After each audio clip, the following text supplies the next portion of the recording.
The computer said I was planning to murder someone. At 1:47 a.m. on December 22nd, I discovered that my employee login had been used to stalk a woman named Sarah Chen for 4 months. 14 states, 247 database searches. Every hotel she'd stayed at, every credit card transaction, every room preference. Someone had been hunting her, using my credentials, my password, my identity, and according to a reservation, she was checking into my hotel tomorrow night. I'd never heard of Sarah Chen before in my life. That Tuesday night, I was running the nightly audit at the front desk, backing up the guest database, reconciling transactions, the usual boring stuff. 2 days before Christmas Eve, and the hotel was almost empty. Most guests had already left to be with family. Just sad Christmas lights blinking in the lobby and a pathetic little tree in the corner.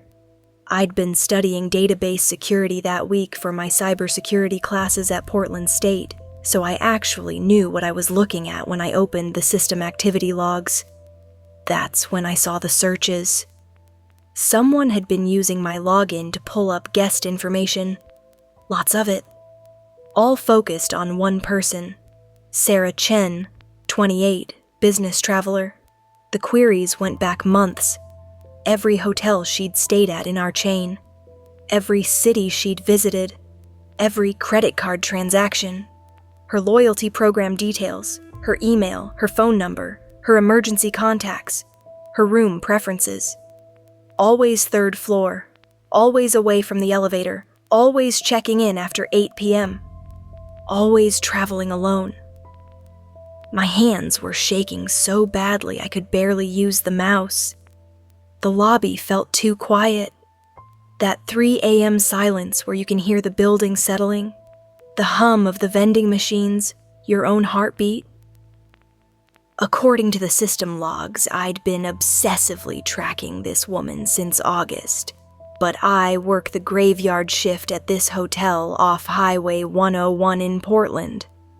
I barely even talk to guests. I definitely don't spend my shifts digging through databases looking for vulnerable women. Then I saw her upcoming reservation, and my stomach dropped. Sarah Chen was checking in tomorrow night, December 23rd, at our hotel.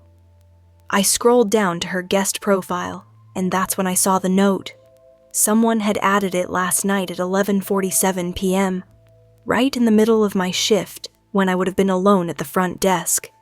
The note said, "She's finally coming home." I couldn't breathe. I pulled up more logs, my fingers shaking. The searches weren't just for Sarah Chen. There were other names. Other women.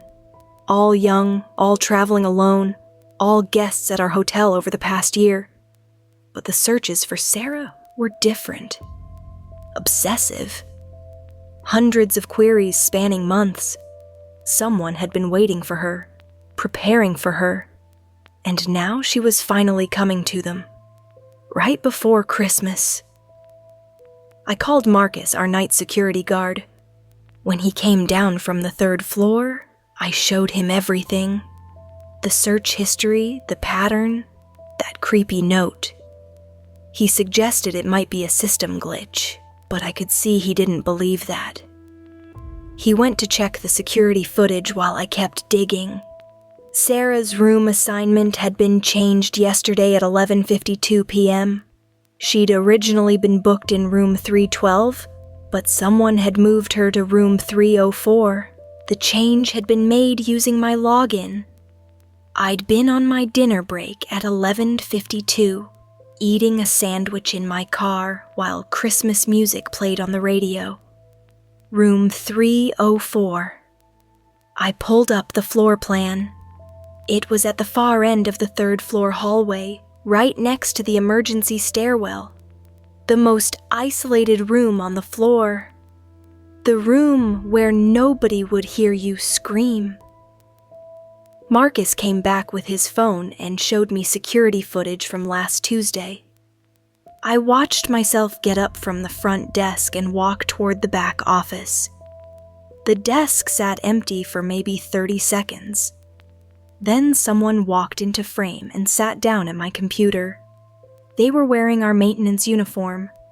Navy blue polo, baseball cap pulled low, face angled away from the camera. They moved like they'd done this 100 times before. No hesitation, no looking around.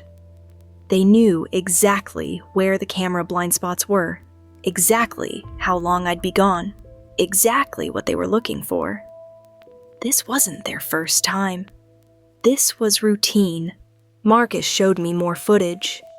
Thursday night, same thing. Saturday. Monday. Someone had been using my workstation whenever I stepped away, and they knew exactly when I took my breaks. I felt sick.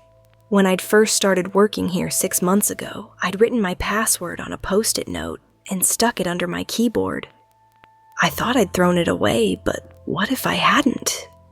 What if someone from maintenance had found it? I spent the next 6 hours building a case. Security footage, system logs, search patterns. I documented everything. Every time this person had used my computer. Every search for Sarah Chen. Every room assignment they'd changed. By 7 a.m., I had proof. I tried calling my manager, Kelly. Voicemail. I called the corporate security hotline and got an automated system promising a callback within 24 hours. Sarah Chen was checking in less than 24 hours. I pulled up her contact information and called her cell phone. Straight to voicemail. I didn't leave a message. What would I even say? I tried her work number. Another voicemail. I drove home but couldn't sleep. I kept thinking about Sarah Chen, about that note, about room 304 at the far end of the hall, about Christmas, about how this was supposed to be the time of year when you felt safe. At noon, Kelly finally called me back. She'd looked into the logs and thought I was overreacting. The searches could be from anyone, she said. Maybe someone helping a guest with loyalty program information. That note was probably just someone being friendly. She'd have IT look into it, but I needed to not contact any guests about this. Serious policy violation. She hung up before I could argue. That's when I knew. If I wanted to save Sarah Chen, I'd have to do it myself. I kept thinking about the timing. This person had been tracking Sarah for 4 months, but they'd waited until December 23rd. Right before Christmas, when hotels are emptiest, when security is lightest, when everyone's distracted by family and holidays, when a woman traveling alone seems most vulnerable, when nobody's paying attention. They'd planned this for Christmas, the season when you're supposed to feel safe. At 6 p.m., I gave up trying to sleep and drove back to the hotel early. I needed to be there when Sarah Chen checked in. I needed to warn her, even if it cost me my job. I sat in my car in the parking lot, watching the entrance. The Christmas lights on the hotel looked cheerful, welcoming, like a place where nothing bad could happen. At 7:45 p.m., a woman pulled up in a blue rental Honda. Asian, late 20s, business casual, pulling a small rolling suitcase.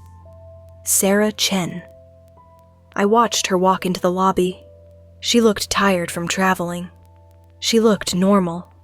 She looked like she had no idea someone had been tracking her every movement for 4 months. Her voicemail greeting had been cheerful, professional. "Hi, you've reached Sarah Chen. Leave a message and I'll get back to you soon." She'd sounded so normal. So alive. I wondered if the other women this person had tracked sounded like that too. Before, I followed her inside, staying back. Jennifer, the evening shift clerk, processed her check-in. I watched Jennifer hand over a keycard and point toward the elevators. Room 304, 3rd floor. Sarah took her key and headed for the elevator. My heart was pounding. I had to warn her. But how? If I approached her now, I'd look insane, and I'd definitely get fired. I waited until Jennifer was helping another guest, then slipped behind the desk and logged into the system. I added a note to Sarah's profile. Urgent. Please call front desk immediately. Security concern. Then I called room 304. It rang and rang. No answer. She was probably in the shower or unpacking. My shift started at 11 p.m. I spent the 3 hours before then in my car, watching the third-floor windows. Room 304's lights were on. I could see shadows moving behind the curtains. Sarah Chen getting ready for bed, completely unaware. At 10:45, I went inside and relieved Jennifer. She briefed me on the evening and left. I was alone at the front desk. Marcus came by at 11:15 for his first round. He said he'd keep an eye on the third floor, but I could tell he thought I was overreacting. I sat at the desk, watching the security camera feeds. The third-floor hallway was empty. Room 304's door stayed closed. The Christmas lights in the lobby blinked on and off, red and green, casting weird shadows across the empty space. At 11:47 p.m., the exact time that note had been added to Sarah's profile, I saw movement on the feed. Someone in a maintenance uniform walked into the third-floor hallway.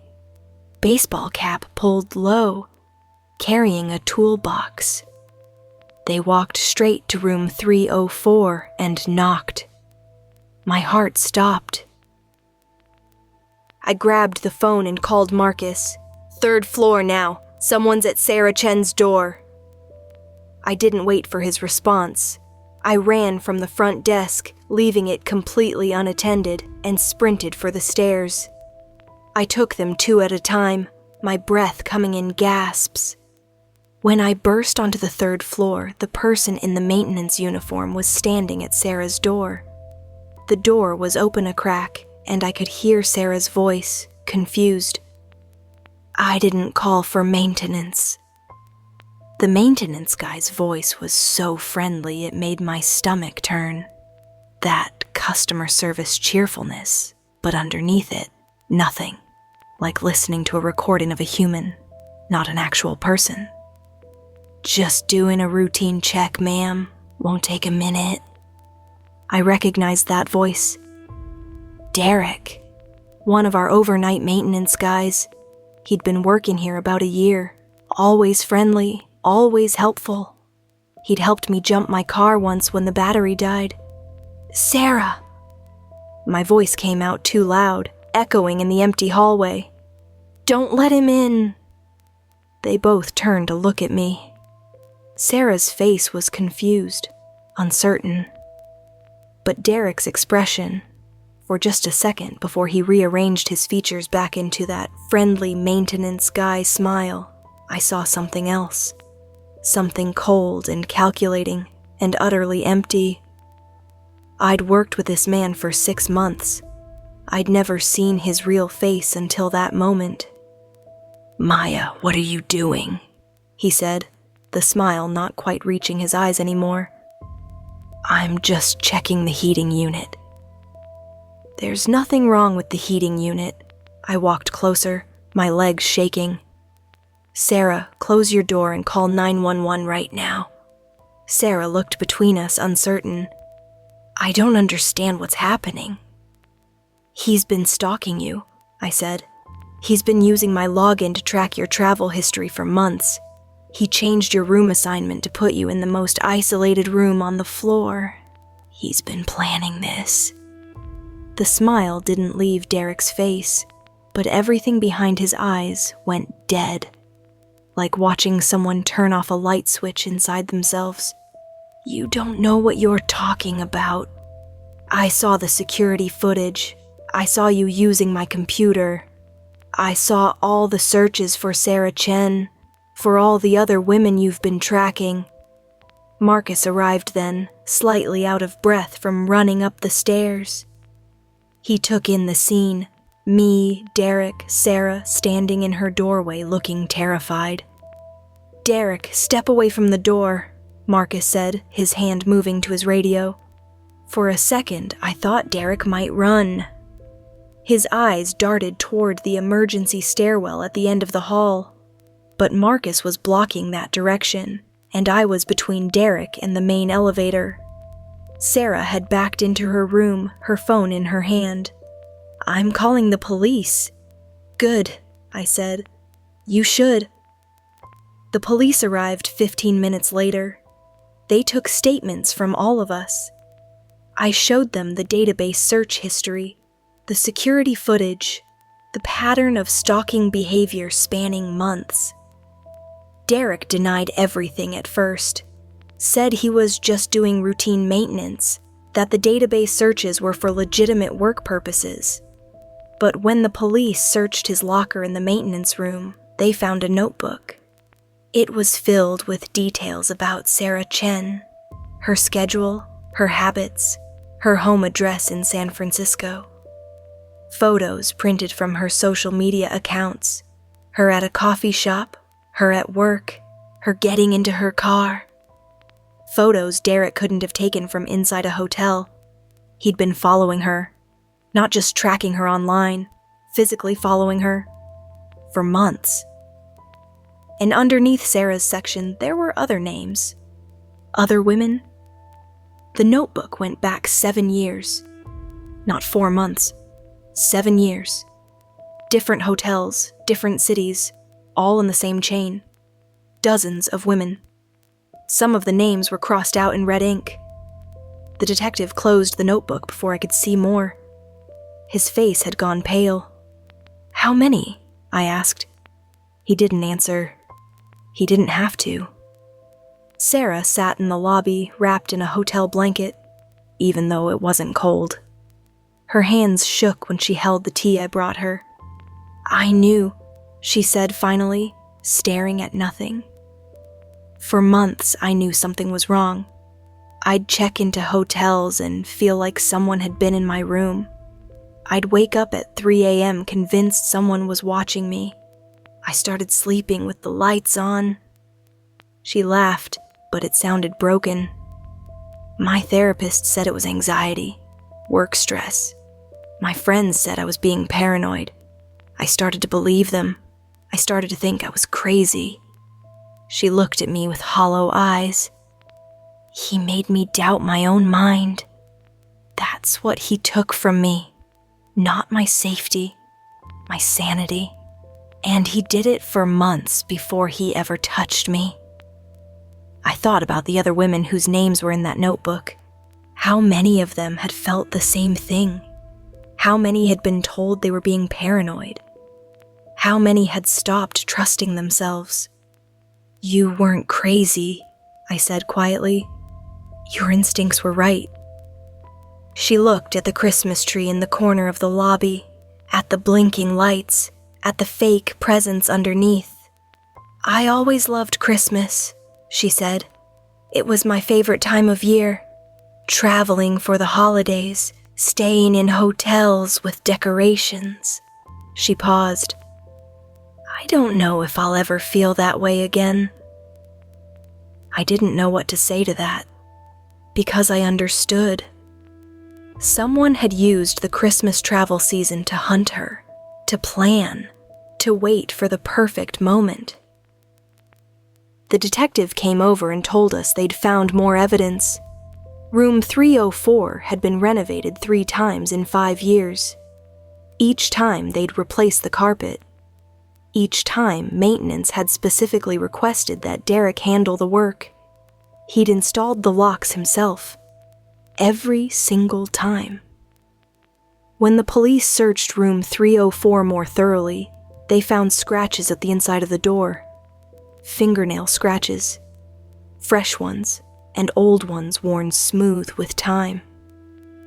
43 women had stayed in that room over 5 years. How many of them had tried to get out? Derek was arrested that night. charged with stalking, attempted assault, and breaking and entering. Later, the police found evidence linking him to break-ins at the homes of 2 other women he'd tracked through our hotel system. The detective told me Derek had done this before. 2 other women, 2 other Christmases, 2 other hotels in our chain.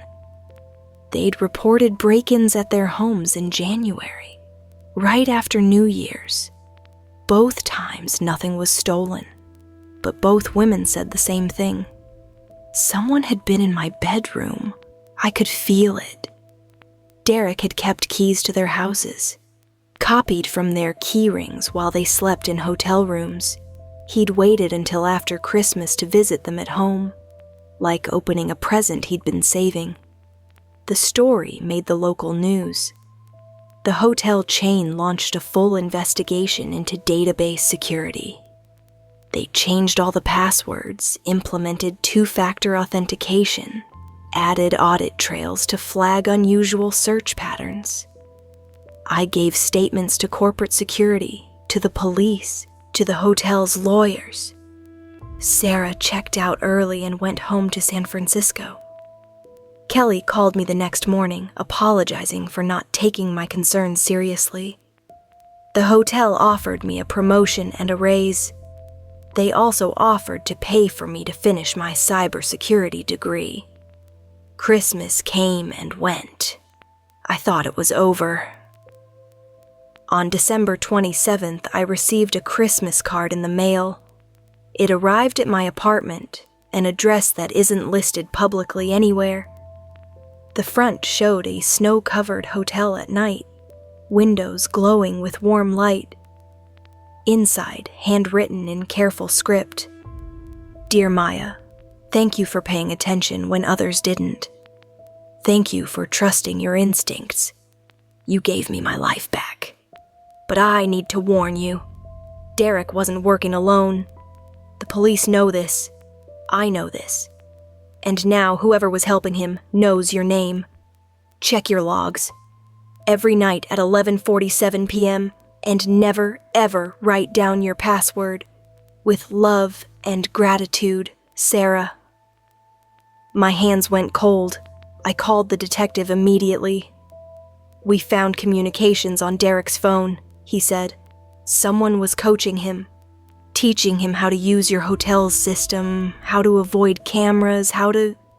He trailed off. "How to what?" I asked, even though part of me didn't want to know. How to choose the right victims, how to prepare them, how to make them doubt themselves before he ever made contact. My blood went cold. "The messages went back 7 years, he continued. Different hotels, different cities, all in your chain. We're trying to trace the number, but it's routed through multiple proxies. Whoever this is, they're careful. Professional." "What does that mean?" I asked, even though I already knew. "It means Derek was the student. His teacher is still out there." That was 3 days ago. Last night, December 29th, at 11:47 p.m., I checked the system logs like Sarah had warned me to. Someone had searched for my information, my home address, my class schedule at Portland State, my car registration, my emergency contacts, my social media accounts, my daily routine. The search was executed from an employee account I didn't recognize, a maintenance staff account created 2 days ago. The name in the directory doesn't exist. I pulled up the security footage with shaking hands. At 11:45 p.m., while I was in the back office getting coffee, someone in a maintenance uniform walked past the front desk. Baseball cap pulled low, face angled away from the camera. They sat down at my computer for 90 seconds, then left. They knew exactly when I'd step away. They knew exactly what they were looking for. And according to the logs, they found it. I've called the police. I've changed all my passwords. I've installed cameras in my apartment. I've started parking in different spots every night, but I know the truth. Derek was the student who moved too fast, who got sloppy, who got caught. His teacher is still out there, still working at this hotel, still using our system to hunt. And I just became their next project. When I started working here 6 months ago, someone helped me set up my employee login, walked me through the system, showed me how everything worked, told me it was fine to write down my password until I memorized it. Everyone does it, they said. Just stick it under your keyboard. Nobody checks there. I'm trying to remember who that was. I'm trying to remember their face, but I can't. Every night at 11:47 p.m., I check the logs. So far, nothing new. But I know they're watching. I know they're waiting. I know they're planning. Because that's what they do. They watch. They wait. They learn your patterns, your habits, your fears. They make you doubt yourself. They make you feel crazy. They make you wonder if you're imagining things. And then, when you're most vulnerable, when you've stopped trusting your own instincts, that's when they come for you. I'm writing this down in case something happens to me, in case I become another name in another notebook, another woman who felt like she was being watched but couldn't prove it. If you're reading this, if you work in a hotel, if you have access to guest information, check your logs, check them every night. And if you see searches you didn't make, patterns you didn't create, notes you didn't write, don't ignore them. Don't tell yourself you're being paranoid. Trust your instincts. Because somewhere out there, someone is watching. Someone is waiting. Someone is learning everything about you. And they're very, very patient. It's 11:46 p.m. I'm about to check tonight's logs. I don't want to know what I'll find, but I have to look. Because the only thing worse than knowing someone's hunting you is not knowing until it's too late. 11:47 p.m. Time to check.